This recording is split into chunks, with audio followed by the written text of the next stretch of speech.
Hello everyone, I hope you're having a fantastic day. Today we're going to have a look at how to best upgrade the Riders of Rohan Precon Commander Deck for the Lord of the Rings Middle-earth expansion. So if you're new to our series, these series go in depth into analyzing how to best upgrade a precon deck that is given to you. We do not provide any lists, no deck lists are given here, and we kind of try and give you the best idea that we have with many different tools that you could build this kind of deck most of the times. It depends on the deck, of course. There are some decks and certain commanders that try to do more narrow things, and for those we will try and go narrower with the cards. And yeah, this is the gist of it. We also don't really look at budgets. We just give you a plethora of ideas and options, mainly because everyone's collection is different, everyone's resources are different, so therefore we want to just make sure that you can have the most fun out of your precon deck and go from there. Now, if you're interested in understanding which cards we would like to keep from the precon deck and which cards we would take out and so on and so forth, we've already reviewed the deck itself proper, where we've gone into detail of how the deck is and which cards we would take out and which cards we would keep. Therefore we won't go into detail of that matter. And also, as a side note, we're also trying to go and give you a little bit of more information this time around for the prices of the cards. And the prices will be mainly priced in British pounds initially, and then we just do a normal conversion for difference. So we'll just stick with British pounds, lowest price that you can find in the UK, and then go from there. And so there's likely some discrepancy with if you're looking at this list or these cards from the United States, and that's why. And yeah, that's about it. So this Riders of Rohan deck is helmed by Eowyn Shieldmaiden. So Eowyn Shieldmaiden is a 5/4 human knight, costs 5, has a first strike ability, and then at the beginning of a combat on your turn, if another human entered the battlefield on your control this turn, you create 2/2 human knights, red human knights creature tokens with trample and haste, and then if you control 6 or more humans, you get to draw a card. So basically the way that we're going to take this deck is realistically human tribal. I don't foresee us going down the road of Monarch. I've explained this in the guide itself. The Monarch side is nice and it's fun, but we won't really extrapolate more on that. So if you're looking for a Monarch centric kind of deck, or at least a Monarch mix, we move away from that. So that just as a blatant kind of disclaimer for this deck. And yeah, so we will be looking at all the kind of cards that will synergize with Eowyn. And first off, different from our usual, I guess, interactions and the way that we look at these kind of things, is we'll start with combos, and then we'll go down the road of, creatures, so on and so forth. So we'll go for each and every aspect afterwards. So we'll start with the first combo, Gilran Dunedain Protector, which comes in the deck in the precon deck. It's a 2/3 human noble legendary creature. For 2 generic and tap it, you get to flicker out a creature, and you can decide to flicker it out until the next end step, and then it returns with lifelink counters on it and vigilance, but alternatively you could just flicker it out and it turns back into play. And then if you pair it with Village Bellringer, which is a 1/4 human scout, it has flash, and then when it enters the battlefield you untap all creatures you control. You'll need to have at least the 2 generic mana, and some creatures to generate more mana, and the first creature, so Gilran, and then from there, you trigger Gilran's ability with the Village Bellringer in play. It enters the battlefield, it untaps everything, meaning that if you have creatures that can tap for mana, that's really, really good. Now, necessarily in our list, I won't go into detail of, mana generating creatures for this kind of thing, but this is a cool little interaction that you can do if you're interested in building a little bit more mana on the side. This is not the way that I will take the deck, but that's just a nice little combo that gives you realistically infinite mana and infinite untap abilities for your creatures. Second combo is interesting because it goes with another human, and it's with Combat Celebrant, and what it does is whenever you attack, if the creature hasn't been exerted, you get to attack again, basically another combat phase. And this is really good because if you attach the Helm of the Host to this creature, what ends up happening is you create a token of that card at the beginning of combat, and then what ends up happening is the Celebrant is attacking. Yeah, and that triggers, as well at the beginning of combat, the Helm of the Host attached to the Celebrant. And what ends up happening is a new copy, which has not been exerted, then triggers again at the beginning of the next combat step, because you're having a next one after this one. So you can realistically have endless combat steps, realistically, up until the point that this creature dies, gets blocked, you know, so on and so forth. So that's why if you can have the creature protected, then that's great, because again, it's only if you attack, it's not really if you deal damage to a player or other creatures. So that's the good thing, and it's a fairly simple combo. And last but not least, we have a combo with Eowyn, Shieldmaiden, which we've already looked at, and an old enchantment called Breath of Fury, which basically you attach it to a creature you control. So for example, a human that has Shroud or something like that, or anyway, it doesn't really matter, just a human that can deal damage to a player. Don't attach it to Eowyn, because you need to sacrifice the creature at the end. But what ends up happening is every combat trigger gets re-triggered, so you fight again, and because a human has entered the battlefield, because it triggers through Eowyn's Shieldmaiden's ability, like it creates tokens, then you can attach it to another human, the Breath of Fury, and then keep doing this basically an endless amount of time. So again, another way to constantly have combat phases, so long as you have creatures in play that deal damage to players this time around and that they don't die. So you need creatures to be able to do this.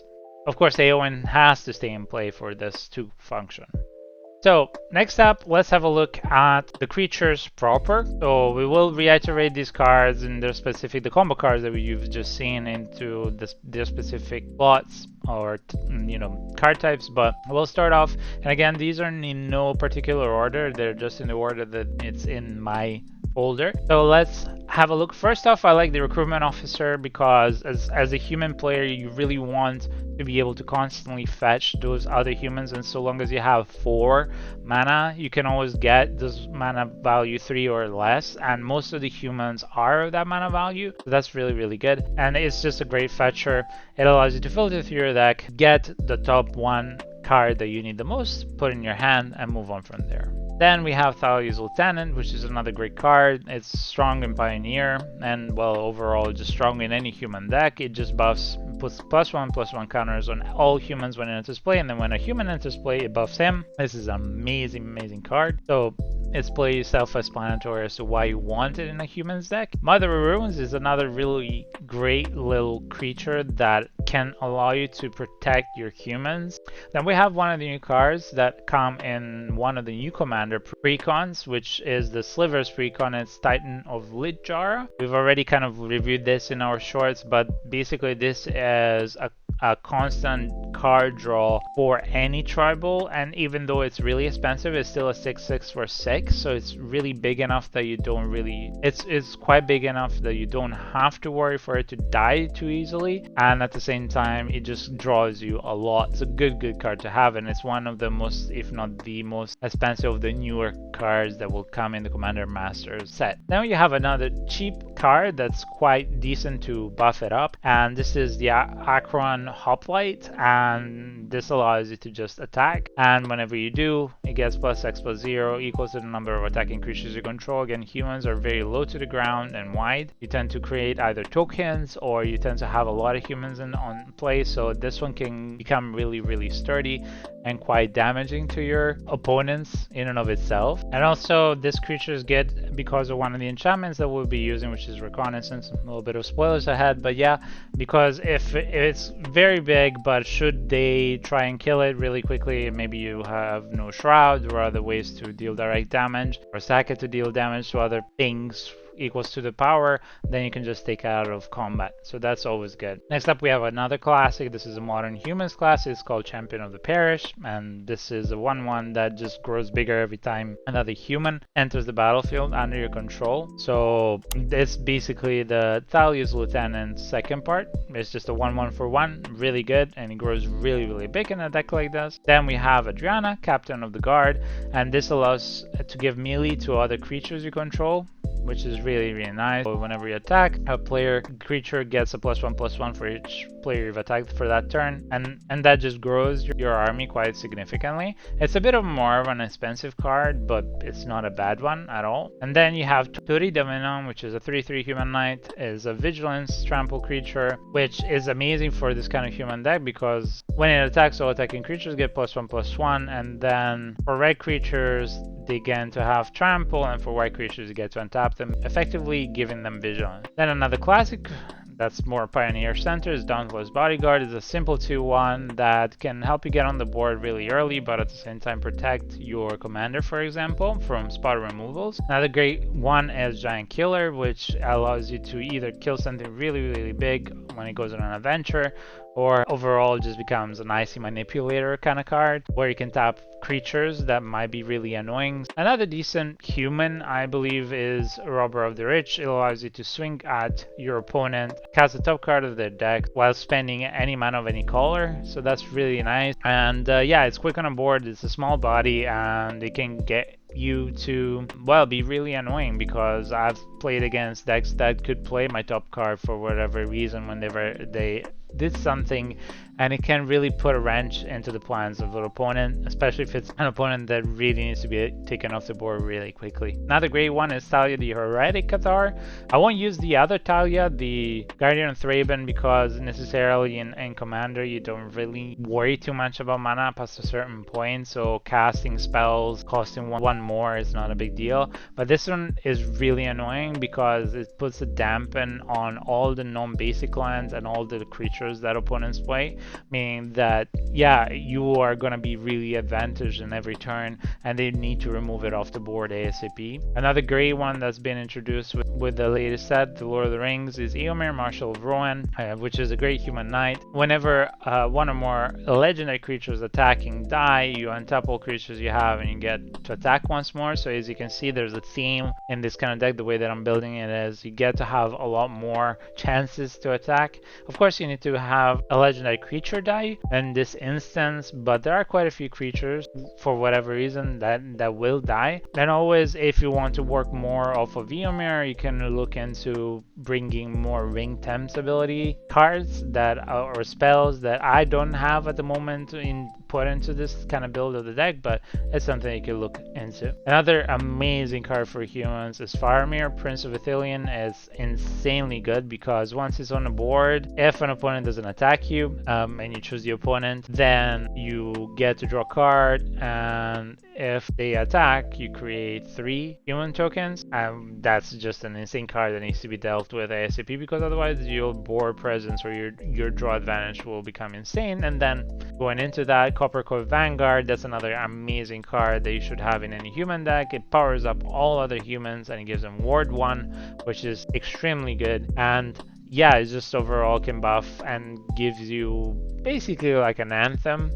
So it's really nice. It's only +1/+0, but it's still very good. And then Odric, Master Tactician. This is a nice one because you choose, if you attack with at least 3 creatures, you get to choose which creatures can block your creatures. So that's really good. And another good one, and I do usually like prison type style effects, is Brew Cathar, because in the eventuality that someone doesn't have something play for whatever reason, or you don't play something, you turn it into, you know, the flip side, which is the werewolf, which is a first striker, which is really good and has ward. But what ends up happening is as soon as somebody casts 2 more spells, it flips around again and you get to prison more and more creatures, and it can quite get out of hand really quickly. So it's really important to deal with this card early, and if they don't, this is really annoying. I would say don't attack with it though, because otherwise you're just giving free range of how to get rid of it. But it's just kind of like a prison effect that stays on the board, and unless it's super pumped, just stays there and it does its job really well. Another good one that flips around is Reckless Stormseeker. It's a human werewolf, and you basically give haste and +1/+0 to a specific creature at the beginning of combat that maybe just enter play, and then it turns around and you get the Slasher, which basically gives +2/+0 and trample and haste until the end of turn.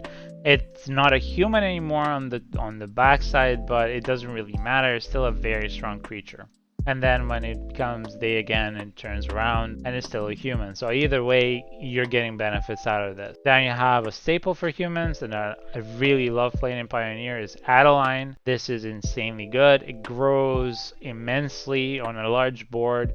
It keeps feeding more and more human tokens, which you can then grow with other means, and absolute auto inclusion in this deck. Another good one is Knight of the White Orchid, because it's a 2/2 first striker, and it allows you to basically, if you have re-enter effects, you can do this ability more times, but it allows you to catch up if you're behind on lands in play, because if, for example, an opponent has more lands than you just target that opponent, then you get to choose and go and fetch a land, and if the creature gets put back into play in whatever other way, you can keep doing this over and over.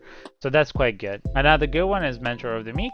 It's very simple, because whenever a creature power 2 or less, which we have quite a few of, enters into play, you can pay 1 and allows you to draw. This is an auto inclusion, and it's also human on top of that. Another great one is Luminarch Aspirant. It just buffs at the beginning of combat a specific creature, and it gives it a counter, so it stays on the creature, and it just grows creatures out of control if they're not dealt with really quickly. Another good one is Keithion, Hero of Akros, which is actually, funny enough, the only Planeswalker inclusion here, because on the flip side it's a Planeswalker. So whenever you attack with him, if you've attacked with 2 other creatures, then at the end of combat it flips around and it becomes Gideon, get it?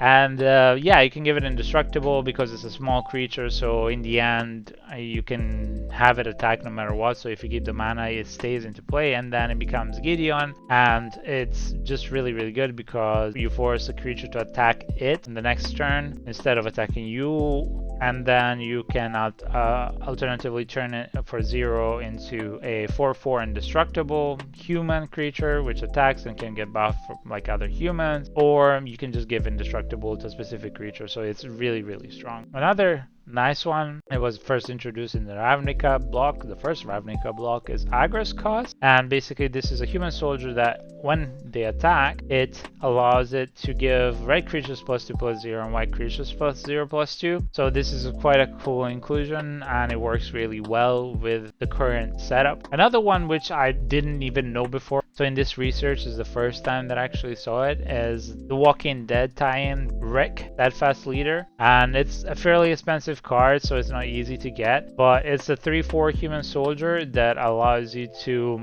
give 2 abilities when it enters the battlefield to him, whether it's First Strike, Vigilance, and Lifelink, so that's already really, really good. Then all humans that you control get those abilities, and as long as you control 4 or more humans, you also get to give them +2/+2. This is an insane card for whole human decks, and it only costs 4, which is just mind-boggling. So yeah, definitely an amazing card for a human deck. Next up, you have Extraction Specialist. It allows you to fetch back one of the cards from the graveyard into play, and those cards is not a prison, they're not exiled, they're still in play, they just can't attack or block but you can use all the abilities, and all the abilities that trigger off of it still work. And on top of that, it has lifelink and it's fairly cheap, so it's quite good. Another decent human is a Professional Facebreaker, which allows you to create treasure tokens, and then you can sack treasure tokens to play cards off the top of your library. So if you deal combat damage to a player, you create one treasure token per play, and it can boost you into playing the larger creatures, which we don't have that many, or it can just allow you to play more stuff at the same time. Another great one is Hopeful Initiate, and it's good because it gets buffed every time it attacks with a bigger creature because of the training. But another great ability that I think is kind of overlooked sometimes, and opponents that don't really know humans don't really think about it, is the second ability, where you can remove counters from other creatures, and then so the +1/+1 counters from other creatures, and then destroy an artifact or enchantment. And then, as you can think, in Commander, enchantments and artifacts are quite powerful, so that is a great card. And speaking of artifacts, let's move on to them. I don't go really heavy on the artifact side when these guys, because I don't want to add the Moxen, so we don't add the mana artifacts in these guys. You have whatever ones that you might want.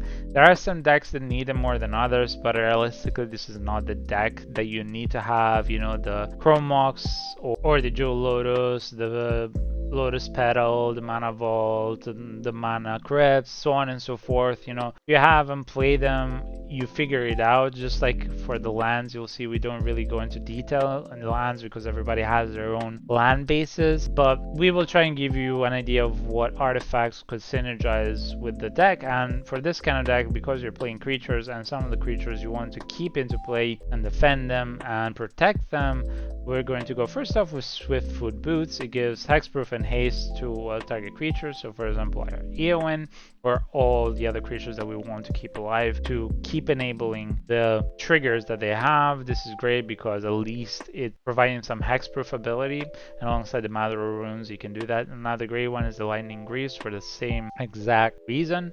So because it has haste and shroud, and you can equip it for 0. And then we'll move on to some other artifacts. You have a lot of buffing in like Anthem type artifacts that buff your creatures in the deck, so that's really good. But one that is not there is the Coat of Arms, and that's another great little way to anthem your creatures, and it just grows them exponentially. So this is the addition that I would really go for. And then of course we've already spoken about the Helm of the Host in our combo section. This is quite good to enable it, and you don't necessarily only need to use it for the combo. You can always use it for more enabling creatures. So for example, the Knight of the Orchid, you can just attach it to that, and if you're very far behind with mana, which I would reckon you wouldn't be, because you know, if you're a 5 mana for your own human deck, you're fine most of the time. But if for whatever reason you need a card that has ETBs or sack abilities, then look no further. This is great. Then another great card that was introduced in this expansion of the Lord of the Rings is the Horn of Gondor. This is amazing. It's great because it just creates a board presence so quickly, and since you are a human deck, you're gonna have a lot of humans in play, and this allows you to just exponentially double up on the amount of creatures that you have each turn. And then with anthems or with what they call alpha striking, you can just destroy your opponents. So this is a really good artifact for this kind of deck. Another great one that I really like is a Mythical Coat. It is indestructible, and it gives indestructible to a specific creature. It has to be legendary, but you can give that to your commander or any of the other legendary creatures that are really good, and it's not that expensive to equip. So that is it for the artifact slot. Very simple. We don't go too heavy there. I think the deck has a lot of very good artifacts to start off with, and of course I always leave space for more mana artifacts, and on top of that, it's always nice to leave some space for your imagination, as I would say. Then we'll move on to battles, and there are necessarily 2 battles that I would use. The first invasion is the Invasion of Golbakan. Amazing invasion because you get to make something more expensive for your opponent, and maybe they're struggling with mana. You get to look at their hand, you see what's there, and you make something expensive, and then it flips around. And when it flips, it's just this amazing anthem. Well, not really an anthem, it just gives +1/+1 counters to any creature that attacked, any creature, even tokens. And then you can sack the enchantment to give hexproof and indestructible to all of your creatures until the end of turn, essentially saving yourself from a board wipe really quickly. And the way that you want to use this is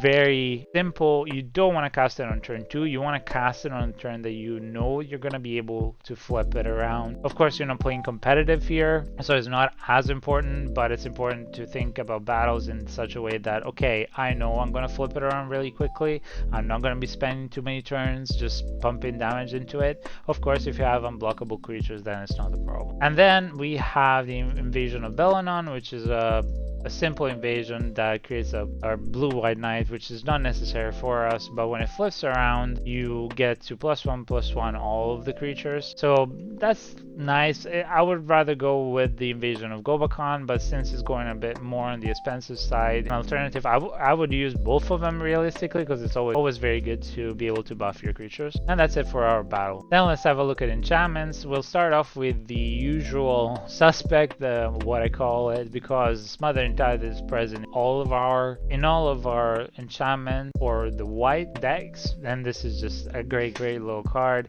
It's starting to grow a lot in price, but they're reprinting it now in Commander Masters. Granted, they're making it a mythic, so it's not going to be as easy to get it, but it's always good. And then next up, a really good enchantment that can get out of hand really quickly is Sukazia's Welcome. And this basically allows you to get an extra draw step every time a creature enters the battlefield with mana value 3 or less, and that's just insane. It's an extra draw step essentially. If you get to play a human each turn, or almost each turn, you get an extra draw step, and it's really good.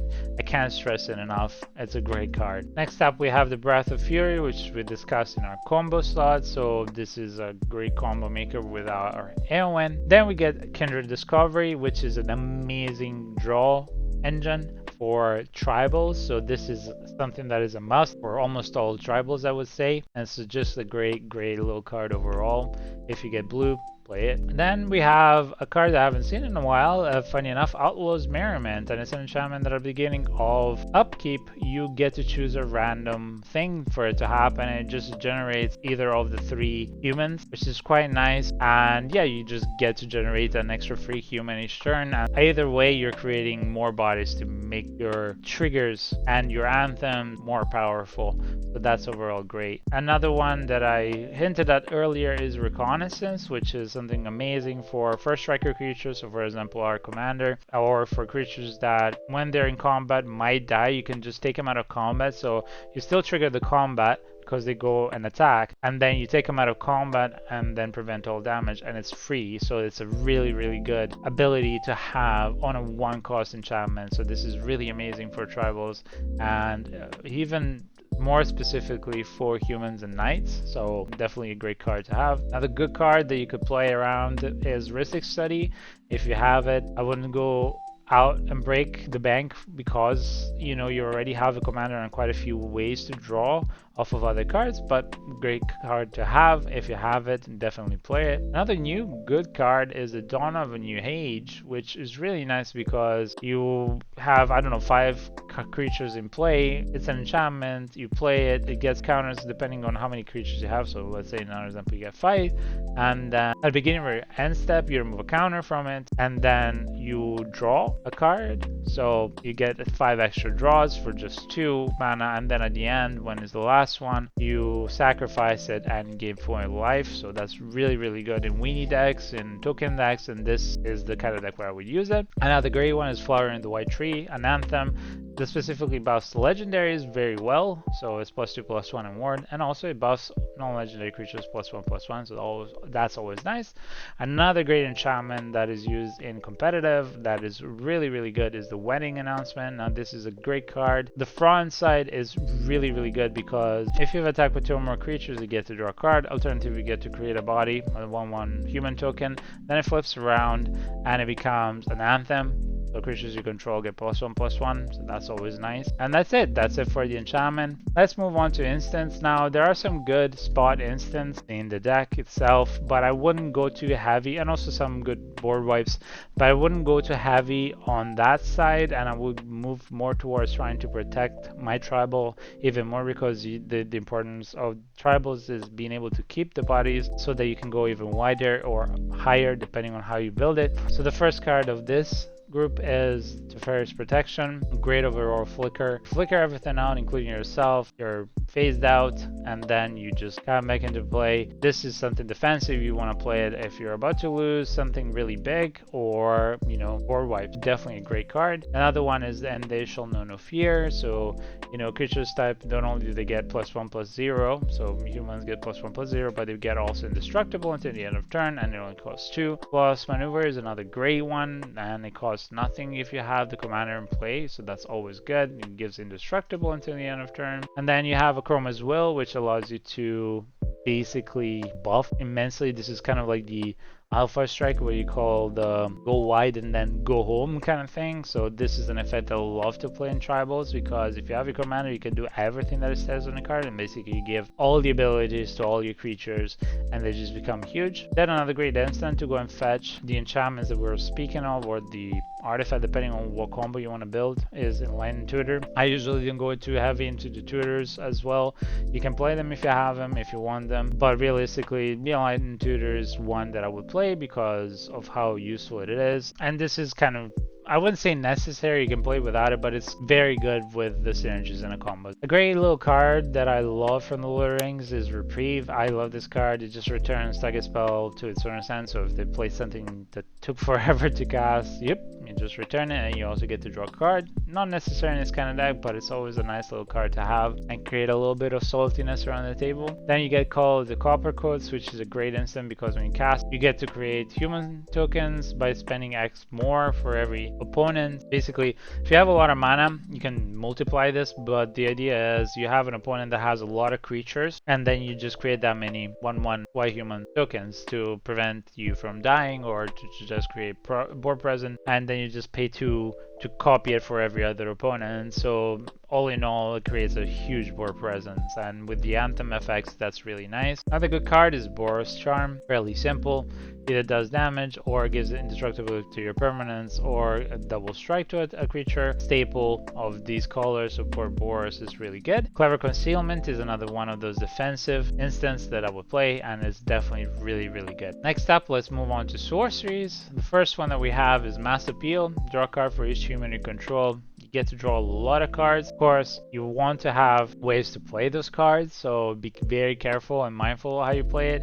You could go the way of adding ways to keep however many cards you want in your hand, so having no cap size on your hand, but yeah, just be very mindful of that. But still, it's really good, and it can skyrocket and very early in the game because of the amount of creatures you can create. Now the good one is Raise the Palisade, which is introduced through the Lord of the Rings new cards, and you return all creature cards that are not a specific type to their owner's hands, so you get to keep your humans, for example, in play, and that's really good. Then you have some token generation and some draw. Quarrel's End, you get to Pyramid, so you discard a card, and then you draw 2 cards and you create a one human creature token, so that's really nice. Rally at the Hornburg as well is another one, because you create 2 1/1 human soldiers, and then you get all the humans that you have in play gain haste, which is insane, and then you get some really nice removals. I always have these 2 in my white decks, and it's always nice because you can either target specific types of cards or just overall just wipe the board. So Steer Command is the first one. So it allows you to destroy something, so that's very specific. So if, for example, you're playing against a deck that's very heavy on artifacts or enchantments or certain power creatures, and for this kind of thing where your creatures initially are very small, it's always really nice. So that's really good. Then the other one is for Well, which is 1 or more of the same abilities as your Steer Command, and it costs the same amount. And then you get this Melody, which you draw again a card for each human that you control, so that's always a great little thing, and it's a bit more expensive than the first one that does this effect, but that's it. Then lastly is the Idyllic Tutor. As I said, I'm not going to put the Demonic Tutor here, but the Idyllic Tutor is really useful to get that enchantment into play with Eowyn. And then lastly, let's have a look at the cards that are going to be your lands. As we said, we don't really go for explaining the mana base or, you know, the more common lands. We're just going more for the kind of utility lands, or the lands that can help you get your deck down on the board as quickly as you can. The first one is the Cavern of Souls. It's a fairly expensive card, but it's a great card for any tribal because it allows you to play 1 mana of any color for any specific creature type, and you'll see there are a few of these ones, so that's really nice. Next up you have Mutavault, which can become a human, and it can just also, you can tap it to become a human. So on the same turn that it enters play, you can tap it, it becomes a human. You cannot attack with it on the same turn, but what can happen is you can still get the buffs. So if there's +1/+1 counters to all humans, you can still get the buff on of the counter, and then it stops being a creature at the end of your turn, but it still holds the counter. So that's really, really good. Now the gray one is Minas Tirith. This is a great card because you tend to attack with a lot of small creatures, and then this one allows you to draw a card whenever you do that. It can come into play tapped if you don't have any legendary creatures, but that's fine. Another good one is Eiganjo, the Seed of the Empire, and this is mainly a protective spell. You would look at it as, okay, I'm attacking into something and I'm either going to be really cheeky and they're going to think that they're going to get away with it, blocking that small creature, or you defend intelligently and kill something really big because it deals 4 damage to a blocking creature and it costs 1 generic less to activate for each legendary creature you control, so that's really, really nice. Then you have Secluded Courtyard, which is basically a Cavern of Souls, minus the fact that it can be countered still, so that's really, really good. And it's also nice because it allows you to activate abilities for the creatures of that type. And then you have Unclaimed Territory, same thing as the previous one, just it only is used for cast and not the ability. And then I would advise you to use any and all cards that allow you to give Shroud or allow you to give unblockable creatures, because we're using some battles, and also because you want to be dealing damage to players consistently due to some of the triggers that these creatures have. So, you know, there's Rock's Passage, and there are other cards like that one that I won't go into detail. They tend to be in almost all precons nowadays, and they're fairly cheap to get, so think about it wisely. And that's it for this deck. This one was a shorter one. In the end, the deck in and of itself had a lot of tools, and humans is very, very good. You don't need to spend too much money to make it very efficient. I think power wise it's not as strong due to the Monarch ability, but if you remove the Monarch ability and you focus more on the humans, I think it's a really, really strong deck, and I really love the color combination for it. As usual, we are trying to give you as many options as you can, so please let us know in the comments down below if you didn't think about something, if you thought about something really amazing that we didn't think about, or if we left out something that was really important for this kind of deck. So it always helps us, and on top of that, make sure to like and subscribe to our channel. It really helps small channels like ours immensely. You have no idea, it really is useful. And we'll try and get to also doing the Galadriel deck if possible. We have on the horizon at the moment Commander Masters, so we'll be doing the unboxing for those products as well. So we'll try and get to all the decks that we can. We also have some backlogs, not a lot, but a few backlog videos as well for March of the Machine. So we'll try and get them out. And in the meantime, I hope you're enjoying our content. We had a lot of fun at MagicCon Barcelona. That was really, really nice. If you were there and you saw some of our little sharks stickers, come and say hi in the comments below. And other than that, from Scotty and I, we wish you a lovely day, a blessed day. Be good, be kind, and we'll see you in the next one. Bye!